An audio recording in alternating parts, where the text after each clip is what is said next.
Hey everybody, it is now Thursday morning. I just got the lights turned on. I've been standing here looking at my waterfall tank for a few minutes, and I'm starting to get the impression that I might be able to do something with it and salvage it. We've still got a long way to go before we've got nice warm weather and I'm going outside and working out in the yard and doing stuff like that again.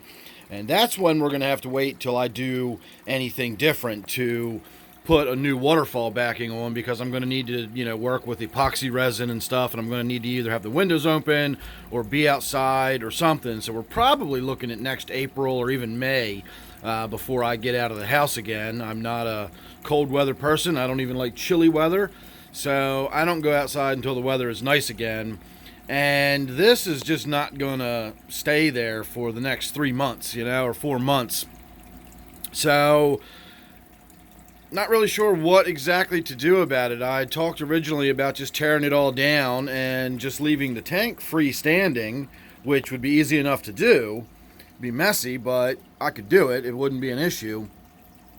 But this morning I came in and looked, and without the water flowing, I've got plants that are slowly starting to die off. Of course, I've also got aphids in there ravaging everything, so that's helping kill everything off.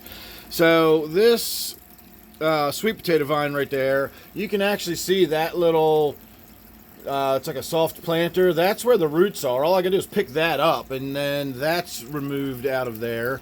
My arrowhead plant here is dying off, and even if it wasn't, it's just rooted in right there. And I suspect this is the culprit right here. I bet if I tug on that, I can feel that that is rooted in, and there's nothing in there to be rooted into. It's just this smooth plastic or this smooth rubber that I put on there in a waterfall configuration right there. So the fact that that's rooted in, I suspect that that is actually growing through my rubber ceiling and down into the foam of the construction, because if you're not already familiar with it, this is all just made out of that expandable foam. This is the Great Start or Good Stuff or whatever it's called, and then this is the Loctite. The Loctite foam is really, really dense stuff. I really like this Loctite stuff, but it's expensive. This is the Good Stuff or Great Stuff or whatever it's called, and it's the cheapy stuff. And it would be no problem at all for those roots to just go into that. And that's probably where I'm getting my leaking. So what I'm thinking about doing is just cleaning all this crap out of here. I mean, I got all dead moss and stuff. I got a piece of wood back here. And as this all dries out, I can maybe reseal it. It doesn't have to be perfect, because I don't have to replant it. I don't have to put a bunch of plants in there in a way that I have to worry about them growing into the waterfall. I knew when I planted them that that was going to be something that might happen. In fact, I kind of expected that to happen, which is why I'm not upset about this at all. I knew this was coming. It actually took longer to happen than I expected it to, but here we are, and now I've got to deal with it. So this, look, if you see all these little sort of, looks like little white husky things, little dusty stuff. That's all the sloughed exoskeletons of aphids as they grow and slough. You see all that little dusty stuff blowing around? That's all aphid husks. So like I said, I've got a lot of aphids. The fish down here, the tetras in particular, enjoy it when I knock a bunch of aphids down into the water for them. So what I'm thinking about doing is just that, pulling all this stuff out of here, getting it resealed. It would be a weekend project, something to do. And then we would have a waterfall again. I could put plants back in it. I would just do it the way I've currently got them, like this plant up here, for example. It's not in the waterfall. It is actually in a planter sitting behind the waterfall. Likewise with my arrowhead plant over here. That is not in the waterfall system. That is actually in a planter just sitting on the edge of the waterfall. And then of course I've got all of my begonias and geraniums and stuff is all just sitting around on the side.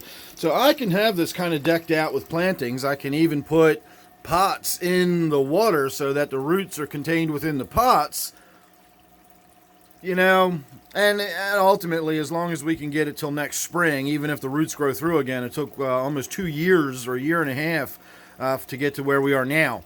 So even if I just replanted it, it would certainly get us through till spring. The question is going to be, can I get this thing cleaned out enough and get all that gross old cyanobacteria? And I mean, it's going to be pretty gross when I get in there and really start. I mean, look at all this kind of stuff. And you look under here, you know, I'm going to have to clear all that off and clean all that stuff off just to get to where I can start reapplying the silicone rubber.